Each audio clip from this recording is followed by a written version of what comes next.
Welcome back to another episode of Football's Destiny presented by Fortune Sports. Today, I'm John, this is Hunter. This is John, I'm Hunter. We are going to be covering the local NFL division, the NFC West. We're going to be covering the Niners, the Cardinals, the Rams, and the Seahawks. If you're one of those fans, tune in.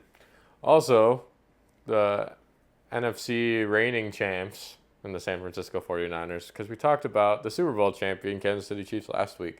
But welcome, everybody. Do the Niners have enough to run it back? Probably. We'll get into that soon. But very first thing, we are going to do around the league, but it actually is in the NFC West. Brandon, you officially again requested a trade from the Niners. Technically, yeah. He wants an extension, but he's on a team-friendly rookie deal. They don't want to give him the money that he's worth. I honestly it's going to be we don't have the money to give you. That offense is very expensive. That defense is very expensive. They knew they were going to run into this issue. They have to extend Brock Purdy this next offseason. Yeah, sooner rather than later. He's eligible for a deal this next offseason. And you'd probably rather pay him than your wide receiver, too. Yeah. But the 49ers are in no rush because they have a franchise tag that, they could use on Brock Purdy eventually, but that cap hit for the quarterbacks is quite large. So you just pay him. They have no reason to, and Brandon Ayuk wants his money now.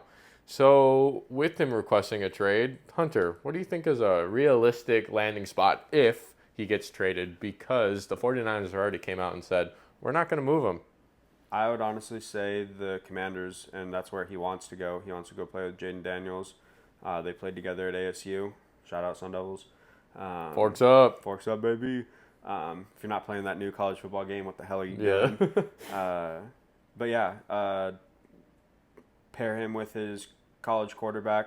We've seen a lot of success with that. Obviously, John doesn't want to see that success. Not in Washington. But even with that, the Commanders' defense is pretty mid, so they're not going to compete just having Brandon Ayuk alone. Respect. Definitely something over the next few years your team could have to worry about. But I agree with you. They can sit on him. If he's not on the field. Oh well. You're on your rookie deal, bro. You've got guys like Deebo Samuel and George Kittle still out there. I don't know what I was. Jared Cook. I don't know where the hell I was going with that. George Kittle and Deebo out there. Obviously, Deebo wants to get paid too, though. So he already got his extension, though. He's good. Yeah. Deebo's good. That defense is mainly good, but they're running out of money, and Brandon Ayuk doesn't fit in that situation that they have going on. Something else that I specifically saw a trade with the Commanders that would make sense for the 49ers. You know who the Commanders drafted this year, right? No, we haven't gotten there yet. Wide receiver out of Rice. Luke McCaffrey. It's a good one. Luke McCaffrey in a third round for Brandon Ayuk. That could work. Also, it's a wide receiver. It pairs him with his brother. Jonathan Allen, D-tackle. That'd be something that the 49ers would want as well. The 49ers do not need more defensive help. Well, they don't need more offensive help either.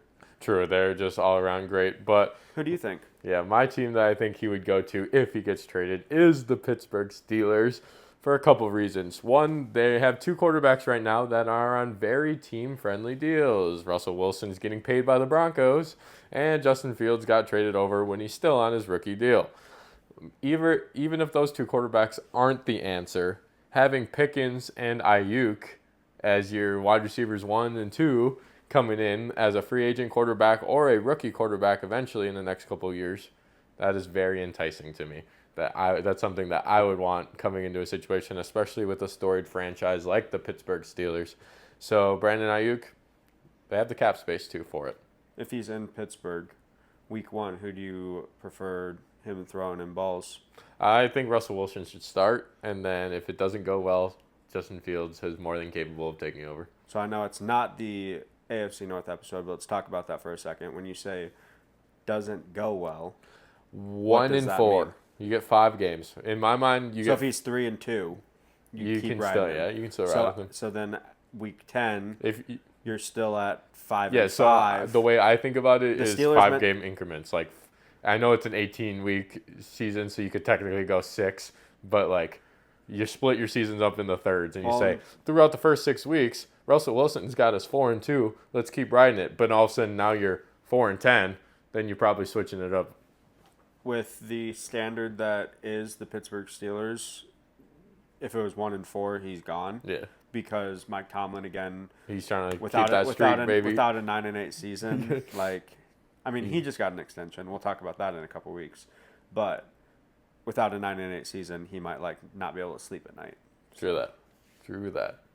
All right, next news is we're going back to the Vikings with some more somber news for the most part. Wide receiver Jordan Addison arrested on suspicion of DUI, which is weird and very unfortunate for the Vikings organization because his arrest came 5 days after Vikings rookie cornerback, Kyrie Jackson was killed where alcohol might have been involved. Literally 5 days ago, we were just talking about this. We were talking about it on the last episode in our Around the League segment. Jordan Addison, bro, what are you doing? This is your second time, too. What is up with specifically wide receivers and getting fast cars? I don't know. It's going to be like a 30 for ESPN 30 for 30 someday. No joke. It's one of those things that when they come into the league, they have these people that mentor them, and obviously they get financial advisors and stuff. But who's letting every single wide receiver in the league buy a Ferrari? Yeah, apparently they need to chill on that. If they find out you're an NFL player, what position do you play? Yeah. Wide receiver? Go with the Porsche. Yeah. How about a Civic? Yeah. But yeah, this is a second driving-related incident dating back to last year, also where he was caught driving 140 miles per hour on a freeway in Minnesota. That is crazy. He just got a misdemeanor about it, drop charge, blah, blah, blah, blah. 140 miles an hour is crazy. Yeah, this one, obviously, with the incident prior, he could actually be facing some charges here. Probably no jail time associated with it, but conduct policy with the NFL, and he could possibly be facing a short suspension. Facts. So the reason it says in suspicion of DUI is because they didn't actually find him driving. He was asleep behind the wheel in California after hanging out with Justin Jefferson for the premiere of the Netflix show Receiver that I have not seen yet, and I'm slacking on that. I need to work on that. But that's where he was doing in California. And yeah, it's kind of tough. It's a tough situation for Jordan Addison. Hopefully he gets the help he needs, because if this is twice in 2 years, who knows where this can go from here. Yeah, again, it's an issue. It's been an issue. There needs to be a 30 for 30 on it eventually. Facts. Will we get the 30 for 30 on that first, or LeBron's documentary? It'll be LeBron's documentary for sure. I don't know. Well, I mean, if we continue to have have for another 5 years, that, and if we just keep having these NFL wide receivers just keep driving their cars fast as hell, we'll never know. Who's some wide receivers that are coming out of the draft this next year? We're not going there. Oh, Marvin Harrison Jr. just came out of the draft. We need to contact him and be like, bro, you drive a Civic, dog. Yeah, it's not worth it, bro. Get a pickup truck. Yeah. Denver Broncos guard Quinn, is it Minrez? Manirez. Quinn Manirez will sign a 4-year, $80 million contract extension. Where did he play? Played for the University of Wisconsin-Whitewater, which is a Division III school. He came out third round in the 2021 draft. That is pretty phenomenal. A guard from a D3 school getting drafted in the third round is pretty crazy. He's got to be a big boy. To be fair, Wisconsin-Whitewater wins the Division III football championship damn near every year. So, that's why they get the national recognition. But it's funny that, and he just got a bag. 4 years, $80 million for a guy that went to a D3 school. Ain't no complaints. I was about to say, isn't that damn near what Tyler Biadasz got? Probably, yeah. Was it 360? So same amount of money annually. Yep. And he went to he probably went through way less having to go to Whitewater. Yeah, it's so funny. Well, all right, that's our news around the league. Now it's time to talk about the NFC West. We're going to go in order of record last year. So, of course, we got to start with the NFC winning San Francisco 49ers. The reigning, defending. Undisputed other than the Chiefs. Yeah. NFC champion of the world. Literally. We're not UFC bound yet. You've heard what Lex calls Brock Purdy now, right? Cock dirty.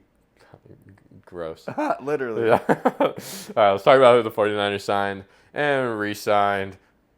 It is going to be outside linebacker Leonard Floyd from Buffalo, 2 years, $20 million. He's getting up there in age, but he's still got that productiveness to him, so he's going to keep going in San Fran. Out of my division. Yeah, that's fine. Thank you. And he'll be able to be a rotational pass rusher for sure. And then Yetur Gross-Matos from Carolina. He's also an edge rusher. 2 years, $18 million. So they kind of revamped that edge rushing for the 49ers because they lost 2 of them of their own, with defensive end Eric Armstead leaving for Jacksonville. 3 years, $43.5 million. That's a fat bag, especially for a guy. I mean, he's been great and helping the 49ers get to where they have been the last few years. But yeah, and Chase Young going to the Saints, getting more money than he's worth. Yeah, 1 year, $12 million, but still, yeah, Chase Young hasn't really panned out in his young NFL career, especially being drafted as high as he was. Yeah. But hey, we'll see what New Orleans has for him. And just to throw this out here, because there will be a QB battle in Minnesota. Quarterback Sam Darnold, who was on the 49ers last year, is now with Minnesota on a fat 1 year deal. I bet he didn't really anticipate them to draft J.J. McCarthy, though. But we'll talk about that when we get to NFC North. No, I think it was probably a discussion that he had when he signed there. Yeah, he's like I'll beat him. I'll battle it out. With no Kirk Cousins there, I see Sam Darnold starting the season. He is obviously the vet now. His career in New York was ass, but he's definitely turned into a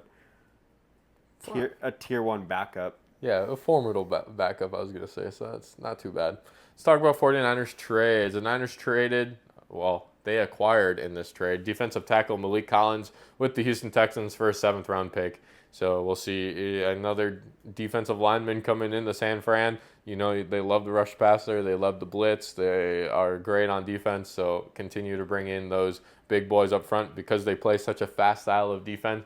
Makes sense that they can just keep rotating dudes in and out. Yeah, our takeaway is pretty much the same on this. Other than the Ayuk contract drama, this team is pretty much intact. You have I'll be generous here, top 7 quarterback on the friendliest deal in the world. So if you do have to go sign this guy in order to get him to stay, might be worth it now, especially as you were mentioning that franchise tag does exist, obviously. Like $45 million. But that's not what you want to. Yeah, no. That's not what you want to do to your guy that you took in the 7th round. He's turned into a Super Bowl quarterback for you. Yeah, that's crazy. So, but yeah, we hit it right on the head, bro. Brandon Ayuk, either fucking force your way out of there or just wait, bro. Prove that you're worth even more money because then the 49ers can't afford you. You'll get a bag somewhere else. That's all I'm going to say on that. Yeah, the Commanders can just sign you. Let's talk about the Rams. I mean, obviously he wants to stay there. Yeah. Anyways, let's talk about the Rams. We're going to go over who they signed, re-signed. Guard, Jonah Jackson from Detroit, who is a part of that really good offensive line. He's moving on to the Los Angeles Rams for 3 years, $51 million. And this next one, I was super surprised about. Tight end, Colby Parkinson. I'm sure you probably heard of him catching balls in Seattle. Maybe you haven't because I didn't. But he got a 3-year, $22 million deal. I was like, I'm sorry, sir. Not familiar with your game. But if you're getting that kind of bag, he's got to be somewhat good. Yeah, I'll have to ask Braden about him. Parkinson, I mean, Will Disley. Yeah, no, I was like 3 different Seattle tight ends that came to mind, and he was probably the last one. Yeah. And I was like, oh, yeah, he probably signed on a 1-year deal. Nope. I was like, God damn, 3 years, $22 million. Yeah. They must see something in him. And then pretty much the same deal. The exact same deal. Darius Williams from Jacksonville, corner. They also got Tre'Davious White from Buffalo on a very friendly deal for sure. Yeah, so 2 corners that have proven worth. So it's actually funny because Darius Williams was a Ram. Yeah. Then he went to Jacksonville, and now he's back on the Rams. So he must miss L.A. He went from L.A. to Florida to L.A., so that's not like the Everglades down there. Too humid. Yeah. Rams really didn't lose anybody in free agency except they lost a big one to the good old retirement home. Defensive tackle Aaron Donald is no longer in the NFL. Future Hall of Famer. Oh, 5 years, right? Yeah, he might be the best defensive tackle. I think he's the best defensive tackle of all time. He could arguably be the best defender of all time. Yeah. But obviously, you have guys like... He's been hugging retirement for the last 4 years. So, like, the fact that as much as that Rams Super Bowl, whatever. They bought that Super Bowl. Yeah, like... I'm glad that he was able to become a Super Bowl champion because, like, before then, people are like, is Aaron Donald a Hall of Famer? I'm like, Yes, bro. Like, literally, even without the ring, yes. But yeah, it so helps. It helps for sure. obviously, first ballot Hall of Famer. Congratulations on your career. Yeah, we'll see you in the class of 2029. 2029. Jesus yeah. Christ. Yeah. I don't even want to think about that I'll far. be 32 years Yeah, old. I don't want to think that far in advance, bro. Holy shit. Also, safety Jordan Fuller left and joined the Panthers. Not sure why anyone would want to go to Carolina right now, but congratulations. You get to continue your football career. Yeah, I guess that's the biggest thing. So let's talk about the trade that the Rams participated in this offseason. Nothing too crazy, but their wide receiver, Ben Skoranek, and a 2026 and 7th-round pick to the Houston Texans for a 6th-round pick. So I guess Big Ben wanted to go play with C.J. Stroud over there in Houston. Nothing too crazy. Obviously, the Rams don't really need Ben. They have Puka Nacua. They got this guy. Super Bowl patch, too. We were just talking about that Super Bowl. Yeah. Nice. But, so my offseason takeaway for the Rams, this team's low-key scary good. They went 10-7 last year with hella injuries. Assuming they all come back healthy. Still got the majority of the same team, revamped that secondary, bringing in Darius Williams and Tre'Davious White. It's 10-7, especially in a top-heavy NFC, is going to get you into the playoffs. It should get you in the playoffs every time. AFC's may be a different story because they're a little bit more balanced throughout. But didn't change much, so they could be 10-7, 11-6. They should make the playoffs again. Didn't change much, obviously, other than losing Aaron Donald. That's the biggest elephant in the room. That's like... But he's not in the room anymore. That's like losing 3 people. Yeah. Because, like, having him on the field is like having 13 people on the field. I 100% agree, because he eat double teams like no other. Yeah. Anything else you want to say about the Rams before we move on? No, honestly, this is the waning end of Matthew Stafford's career. Hopefully he can continue to... I mean, he is a Hall of Fame quarterback already. The numbers that he's putting up his career. And he won a Super Bowl. Yeah. That's good enough for me. So, obviously, the 49ers are the reigning defending. But the Rams could definitely be sneaky. Yep. But I think they'll steal at least one game from the 49ers this year during their... Talk about bags. Let's move on to the Seattle Seahawks. Former New York Giant, former New York Jet, Leonard Williams, decided to go join Seattle on a 3-year, $64 million deal like it's 2018, and he's still worth that money. Damn. Any thoughts? Nah, dude. I mean, he got traded from New York to Seattle halfway through the year. Obviously, the plan, if Seattle was going to trade for him on his 1-year deal, is to re-sign him after that. Yeah. So, fat bag, but I think it'll pan out for them. $21 million a year. Hey, we just talked about last week about Chris Jones, getting that 5 years. See, this deal right here is something that you could pay him more money annually, but like a 3-year deal is something that the Chiefs should have done. 3-year, $99 million. Yeah, something like that versus 5-year, $160. You know what I'm saying? Also, tight end Noah Fant on a 2-year, $21 million deal. That's also a fat bag for him coming over from Denver in that trade. Yeah. For Russell Wilson.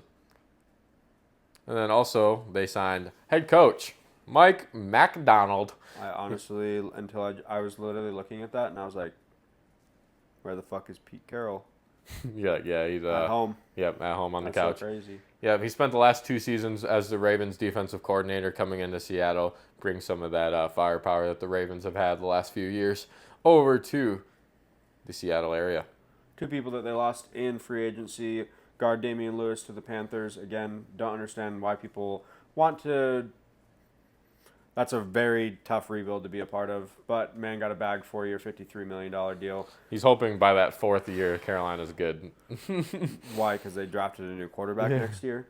Yikes. Linebacker Jordan Brooks left to the Miami Dolphins on a 3-year, $26 million deal. That Miami defense just continues to get better. Facts. There's no trade to talk about for Seattle, so the biggest takeaway for me this offseason is that they're still pretty mid. They could be I would see them between a 7 and a 9-win team, somewhere around that 500 spot. Geno Smith, he's been a formidable quarterback. Ever since he took over that starting job in Seattle, he hasn't been bad. He's been good enough to keep them in that playoff contention. But they're still far away from Super Bowl contention. So hopefully this new coach will come in and succeed. But again, see them still middle of the pack team. I agree with you. 7 wins. That's 8 wins. That's a W for the Seahawks. Obviously, every year you go in and you want to be as competitive as possible. But that's just not the reality for some people. Not going to be this year. Having a new head coach, there are, every once in a while, those rookie head coaches that have a great season because they have a team that they took over and whatever. But, yeah, not this year. No, not this year. Not at all. Let's talk about our home state team, the Arizona Cardinals, who were bottom of the division last year, but Hunter, spoiler alert, he's got big hopes for them this season. But let's talk. Not big hopes, just big expectations. All right, I respect it. Not a Cardinals fan. Nope. You want to show them what you got next to you? It's off camera currently. Not a Cardinals fan at all. Just got this in the mail yesterday. Hell yeah. This guy, hopefully he can stay healthy for more than 5 plays. 4. Was it actually 4? Yeah. The fourth play was the Achilles play. Yikes. This one. Outdated I'm pissed number. off about for the simple fact that he's wearing 5 now. Yeah, that's kind of whack. I'm not going to lie. But hey, you got to rock with what you got. But yeah. Respectfully. JETS, Super Bowl champions. Bruh. Calling it now. Where's the tattoo at then? You going to pay for it? Sure. I'll do it if you pay for it. All right, well, that'll be a topic for the AFC East episode. Calf, butt cheek, or... Forehead. No. Calf, butt cheek, chest, or back. That's the only places I'm... All right, respect. We'll cross that bridge when we get there. Let's talk about the Cardinals. They signed Justin Jones, defensive tackle from the Chicago Bears, 3 years, $31 million. Also, offensive tackle Jonah Williams from Cincinnati on a 2-year, $30 million deal. That's $30 million for only 2 years. It's kind of a fat deal. And cornerback Sean Murphy-Bunting from Tennessee on a 3-year, $25 million deal. You see him in the news recently? I have not. He was hanging out with Bobby Altoff. Oh, Jesus. Carrying her drunk ass out of a bar. Actually? Yeah. Sean Murphy-Bunting is in it. And then, because... And then a week later, she was with Annalie Chapa the next... Yeah, literally. No, she actually posted, the very next day, a picture of her and Sean Murphy-Bunting, of them, hanging out on a boat together, and she was like, I'm so grateful for good friends who take care of you when you're too, fucked up. Too down bad. But yeah. Well, geez. Friends. Sean Murphy-Bunting, shout out to you. He's got that dog in him. No, honestly, recently she addressed all of that. Yeah. And she's like, I have never had sex with a single person that I've had on my podcast. Yet. But, no, honestly, good for being there for her. Shout out to Sean Murphy-Bunting. Great guy. Somebody that you want to take out to the bar with you. Everyone needs a good friend when you're drunk. Sean Murphy-Bunting could be that. When I'm drunk, John likes to punch me. Yeah. So. No, I come in and... No, when John's drunk, he likes to punch me. Yeah, there you go. That's more like it. All right, let's talk about who they lost in free agency. We talked about this last week, so we'll just brush over it. Wide receiver Hollywood Brown is on the Kansas City Chiefs now. Scary news. Also, defensive tackle Leaky Fortu. Leaky.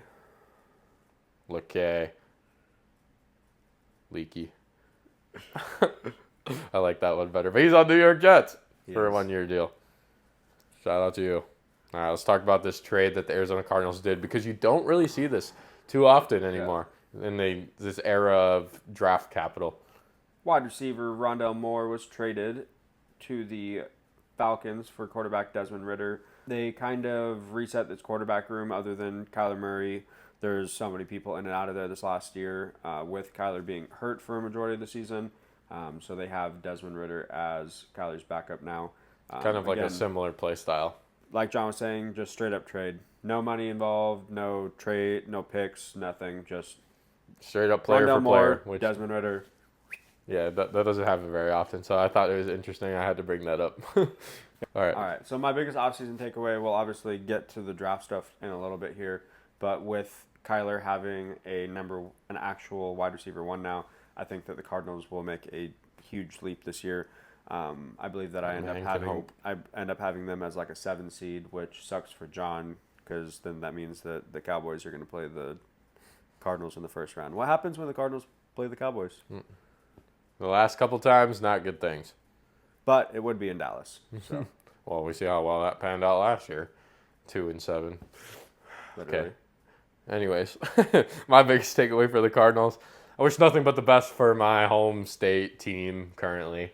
But I don't expect super crazy things like Hunter is out of them this season. Hopefully Kyler can stay healthy because when he does, they are fun to watch. Even when they were only a 1 or 2 win team when he came back last season, I still enjoyed watching their games because, he makes it exciting. So that's all you can have hope for if you're a Cardinals fan. We're going to go over a record prediction for the NFC West.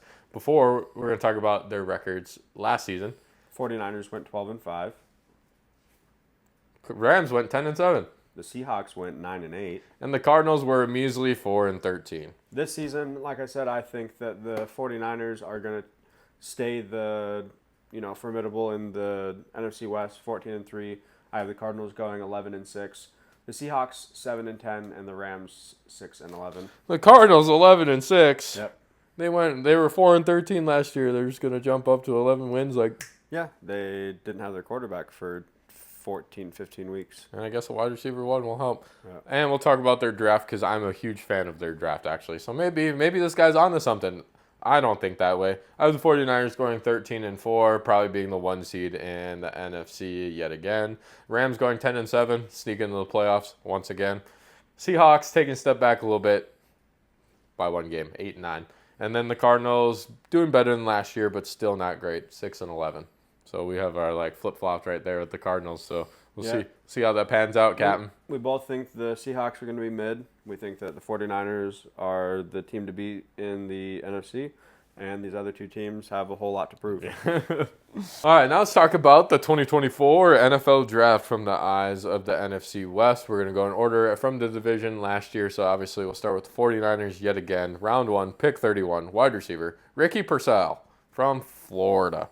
With our Ayuk requesting a trade, Ricky goes from potential wide receiver 4 behind Juwan Jennings to arguably the wide receiver 2 if Ayuk does actually get shipped out of town. But it's actually funny because Purcell and Ayuk went to ASU together. Mm-hmm. So maybe the move was an attempt to make Ayuk happy, have one of his boys come in. But instead, he's going to be like, nah, I'm actually going to go play with my quarterback over there in the Washington Commanders. But it's a good move for the 49ers because it was an attempt to make Ayuk happy, for one.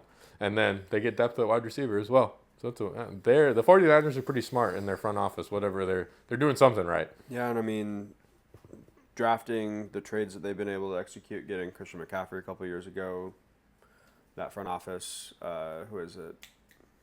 Ford? Is that his name? Henry Ford. No, I'm just kidding. That's not him. No, I'm trying to remember. No. John Lynch. He's there. Another name, whatever. Yeah, obviously, if it ain't broke, don't fix it. Facts. In round 2, pick 64, they took Renardo Green, cornerback from Florida State. This DB group is a little deep right now, but with both Travarius Ward and I always fuck up this dude's first name, so I'm not even going to try. Lenore are set to both become free agents this next summer. That could open up a lot of playing time for him. Obviously, you never know with injuries. This could be one of those next man up guys. Diamador Lenore is my favorite name to say in the NFL currently. I don't even know if I'm saying it right, but Dio. What up, Dio? Diamador Lenore. I like his last name. It's pretty cool. Yeah, just the combination of both. I love it. But yeah, not a guy that's going to make an instant impact. But next year, look out for Renardo. He might be that guy, especially if both of their corners leave. See, the 49ers are in a weird predicament because they have all these guys that want money. They don't have enough money to pay all of them. Luckily, guys like Debo, George Kittle, and that group, they got their money early because everybody else was too early on their rookie contracts and team-friendly deals. Now, with them being so good, they're going to lose some of their players. So they need to have guys like Renardo come in and hopefully they are the next Diamador Lenore, just in case he decides to leave next summer. On to the Rams. In round 1, pick 19, the Rams selected defensive end Jared Verse out of Florida State. No singular player is obviously going to replace Aaron Donald's productivity. Not at all. But with only 3 defensive players off the board when the Rams drafted this year, they got one of the best rushers in this draft. Facts. So, again, we already talked about this. Having Aaron Donald on the field is like having 3 people on the field. nobody can replace him. But to be able to go get a guy in the first round that proved himself at Florida State, he's going to be day one starter. So I want to talk about the Rams' second round pick, and I actually fucking love this story. So round 2, pick 39, defensive tackle Braden Fisk from Florida State, same Also, school. Florida State. So Fisk and Jared, what's his last name? Fisk and Fisk. That's a tongue twister to say the least. So they're college teammates, obviously. And so Verse, the Rams' first round pick, was actually at the Rams draft house because obviously day 1, day 2 split up. Yep. He was there when the Rams told him, hey, we're going to take your boy on the defensive line. We're trading up to get your boy on the defensive line. They're the college teammates and roommates at Florida State. So these guys are fucking locked tight. They are homies for life, and they get to continue that career in the NFL. So, that's sick. So during his introductory press conference, they were like, "Hey, we're taking him." Yeah, he's like, "Let me talk to him." They got him on the phone and was like, "Hey, we're teammates again." Yeah, dude, super cool. That's sick. It's cool that the Rams even also allow them to do that, because he's like, "Hey, we're about to draft your boy. You want to go talk to him?" Yeah. He's like, "Hell yeah!" Hey, you're already a member of the team. You want to be the one that tells him? Yeah, that's super cool. It literally feels surreal to have because all these guys, they dream about going to the NFL when they are high school college players. Yeah. But to have something crazy like that happen as well, it just makes that moment that much sweeter. No, it's honestly super super surreal for them, and obviously both could be day 1 starters. Especially with the defensive line that has some question marks now that big Aaron Donald's not there anymore. We don't really talk about a lot of later round picks, but notable third round pick, running back out of Michigan, defending champion Michigan, Blake Corum. Not really a guy that I see his skill set being able to translate directly to the NFL, but being able to be in a system like LA with guys that have had similar roles to him in college, Sean McVay will be able to find a use for him. Obviously, this man's productivity, using his hands out of the backfield, is impeccable. True that, man. Also, fantasy football news, I would use this guy if you can get him in the later rounds as a handcuff to Kyren Williams, because obviously Kyren Williams was great last year. But if he has to miss a game, goes down with injury, he was literally the workhorse back for them because they had nobody else that could play running back to spell him. So Blake will start as that. I think that's why they went and got this guy in the third round, kind of keep a notable backup. But if anything ever happens to Kyren Williams this season, Blake Corum is going to be set for amazing production because last year Corum set Michigan single-season records for rushing touchdowns, 27 of them. That's pretty great productivity if you ask me. But he's our RB2 for right now, but he has the upside for sure, especially in fantasy football, so keep an eye out for that. On to the Seattle Seahawks. In the first round, pick 16, took probably the best defensive tackle in the draft, Byron Murphy, the second out of Texas. Couldn't pass that up. Obviously joins a defensive line with Leonard Williams and many other vets. Probably get some rotational playing time. Obviously, again, another day 1 starter. Texas, unfortunately, hasn't been very good. Yeah, consistently. Now they're in the SEC now. But, I mean, the last season they were great. We'll see how with the new schedule that they have coming up, not in the Big 12 anymore. Be interesting to see how it goes for Texas. But usually we don't talk about third-round picks, but we got to keep doing it because these guys are going to make an impact right away. Round 3, pick 81, Christian Haynes from UConn. This guy's kind of got an interesting story. So the Seahawks needed a guard bad. And he is the presumptive starter even before training camp started. That this third-round pick, he's getting thrown in there, bro. He allowed only 1 sack and nearly 1,200 pass attempts over the last 3 seasons. And it's also interesting because he spent 6 years at UConn. He redshirted his freshman year. Then he had the COVID year. So that kind of, messes with eligibility a little bit. So he is 24, a lot older than most of the other rookies coming in. But when I was talking to Damon about this yesterday, is that this might be a good thing for, say, offensive linemen. Because sometimes when offensive linemen come in, especially as rookies 21, 22 years old, they struggle a little bit because the speed of the game is different. This guy's been playing guard in college for 6 years. And he's 24. He's more experienced. All the boxes are checked off to where if he can get thrown in as a starter day one and be all right, versus especially being in the interior offensive line versus having to play rookie tackle as 21 years old, having guys like Michael Parsons, fucking Von Miller, Myles Garrett, you name it, coming at you full speed. Yeah, I mean, obviously, college is meant to be 4 years, but if you can make 6 out of it, fuck it.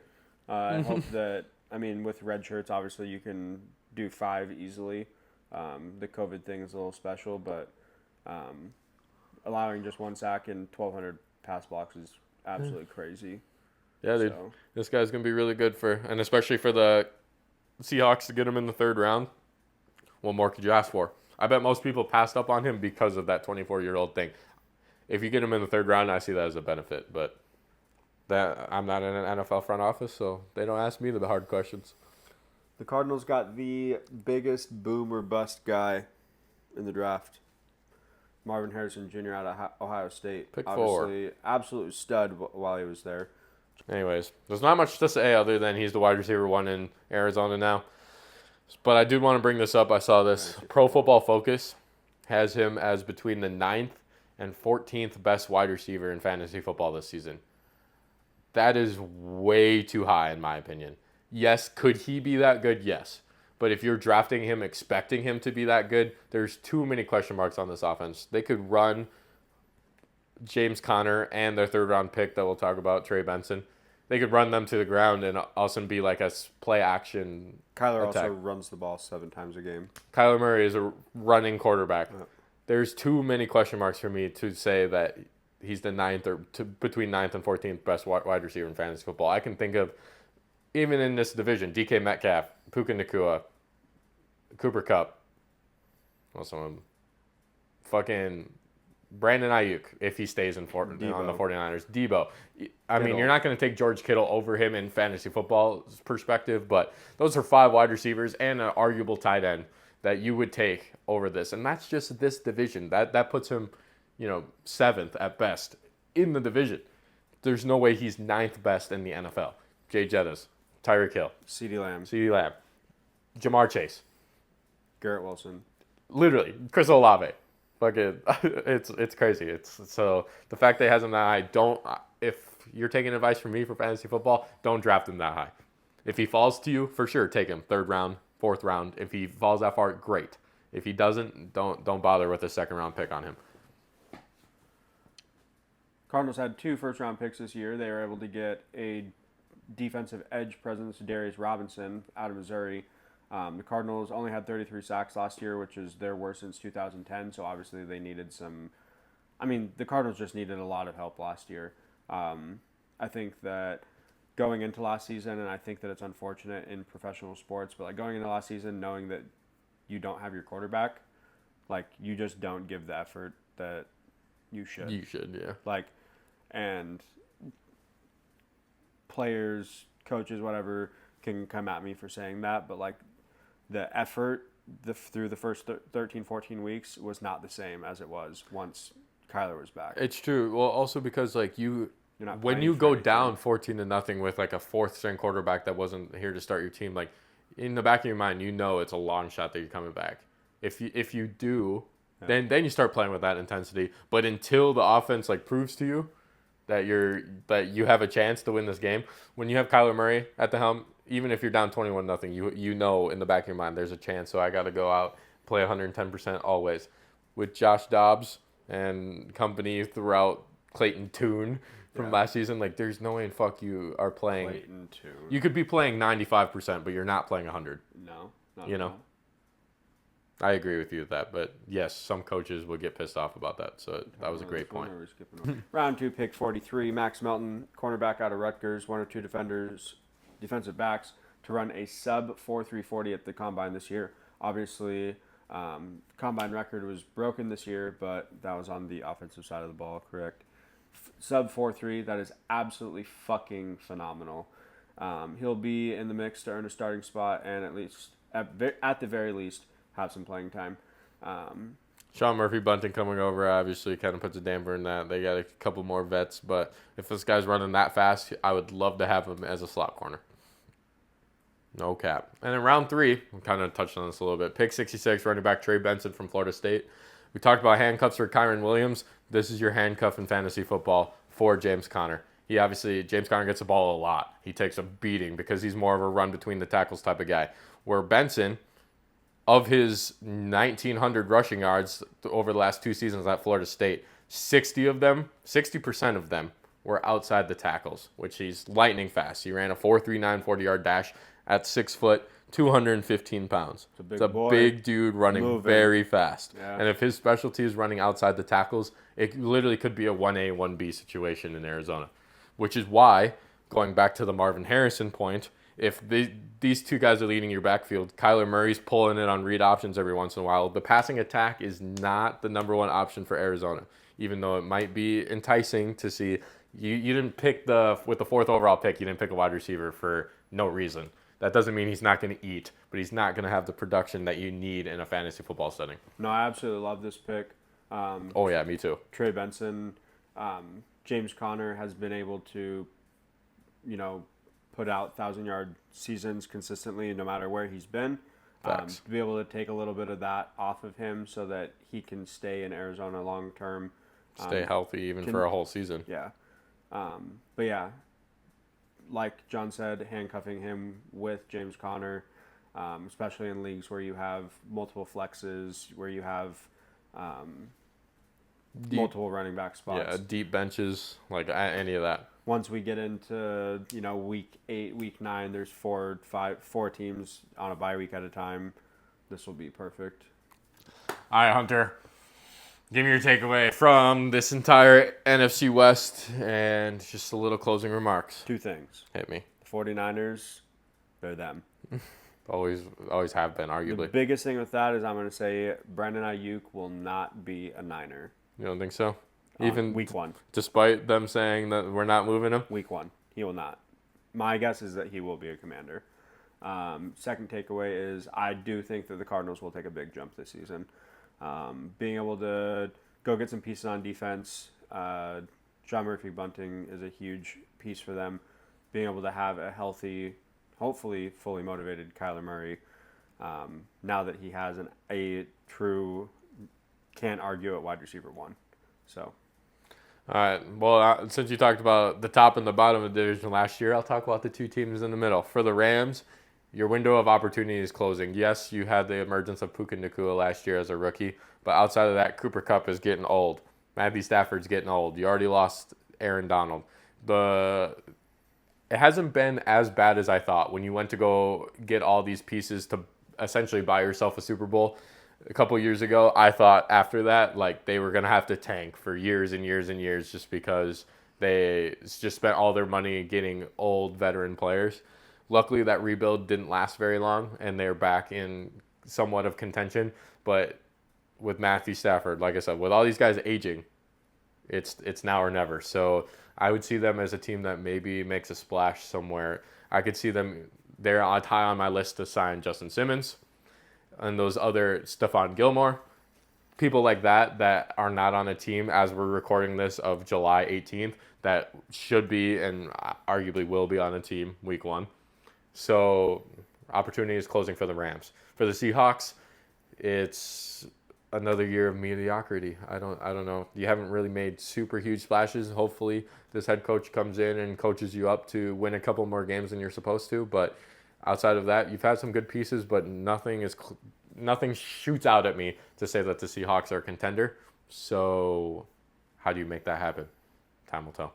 Yeah, I agree with you there. With the Seahawks, I'll say if they end with 5-6 wins, the head coach, he's probably out of there already. Especially Geno Smith is gone.